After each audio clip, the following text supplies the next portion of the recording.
Good evening, ladies and gentlemen. Welcome to Toward a Quality of Life, coming to you from the Roxbury studio of BNN TV. And today we're going to talk about the Fort Hood shooter, Major Nidal Malik Hassan, who killed 13 people and one unborn baby of a lady who was pregnant, and did it at a military base of Fort Hood in Texas. You remember. And, okay, so I did a lot of investigation about this Fort Hood person, and let me relate to you about him. And I'm saying that, you know, after he did this, and of course it was horrible for the military, and you can imagine the wounds and the pain that continue when something like that happens to all the family and all the people who were there that didn't get killed. There were a lot of people there. The base, how this has affected the morale, the fear, the spirit, the depression, the hopefulness of people. A horrible, horrible event for our men and women serving in the United States military.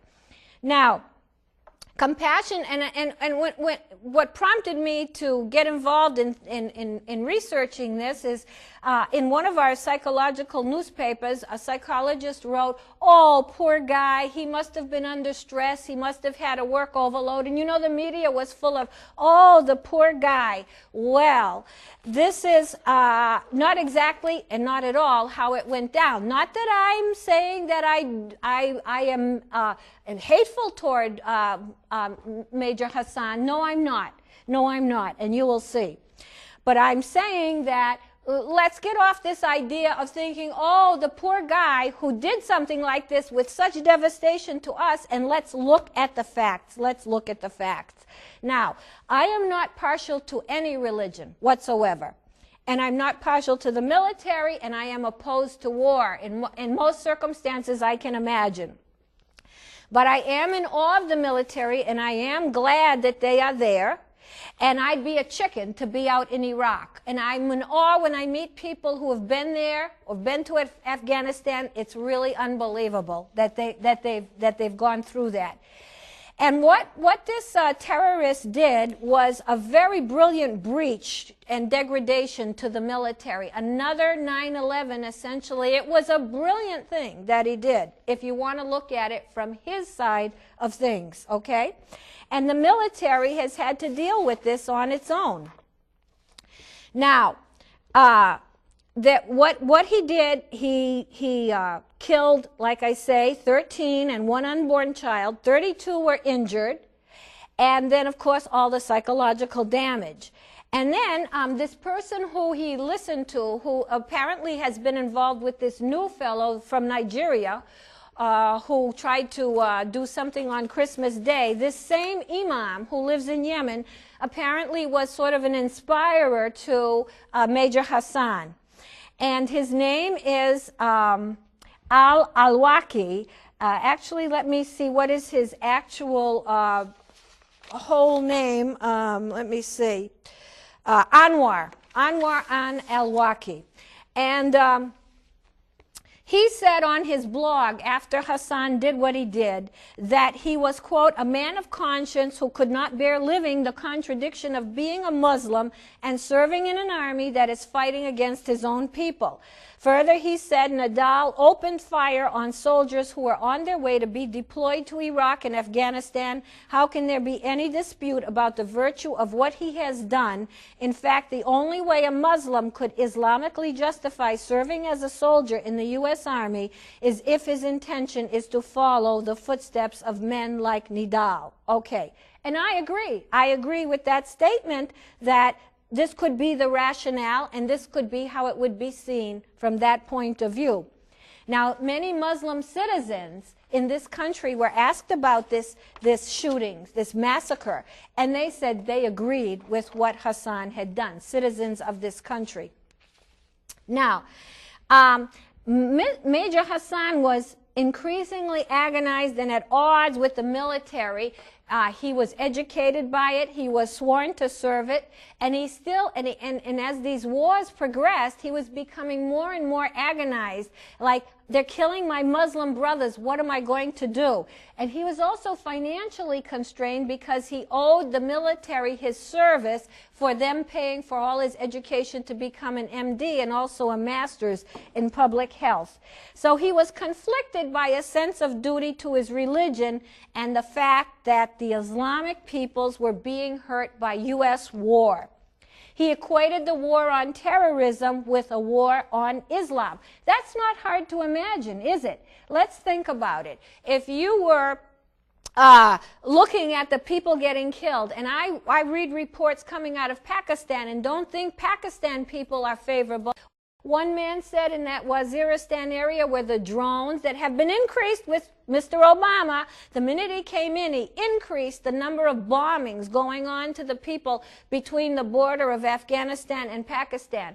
And many are just people, poor people that are refugees in that area or naturally live there. And as one man said in a report, he took away a piece of flesh and called it his son. People get decimated with United States bombs, and they are Muslims. You know, so is that such a hard stretch? Okay, and then when one year, not long ago, Mr. Hassan gave a presentation in the military called Why the War on Terror is a War on Islam. And he also said to colleagues many times that I am a Muslim first and American second. He was a very devout guy. And he made his grievances known to the military, to his fellow attendees at the mosques, to his relatives, and to neighbors who knew him. And by the way, for the most part, neighbors found him to be a very nice and gentle guy. Okay, and then another time he gave a presentation in the military. He said what the Quran inculcates in the minds of Muslims and the potential implications this may have for the U.S.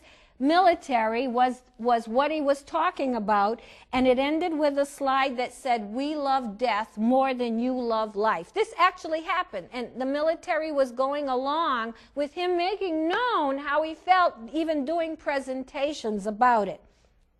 So, he didn't want to work on the side of a war that killed Muslims in Afghanistan. He actually campaigned in the military to get out of it, and he was going to be deployed to Afghanistan. So, it's unusual that someone would be so blunt and open and sort of forewarning, hey, look, this isn't going on well with me.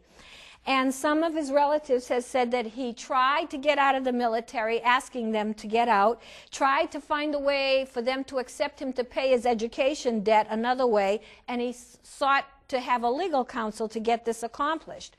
Now, before he was at Fort Hood, and that wasn't for long, he had been at Walter Reed, and maybe they transferred him kind of because of the things he was saying. And he didn't have, you know, he had equivocal reports for how well he did when he was at Walter Reed.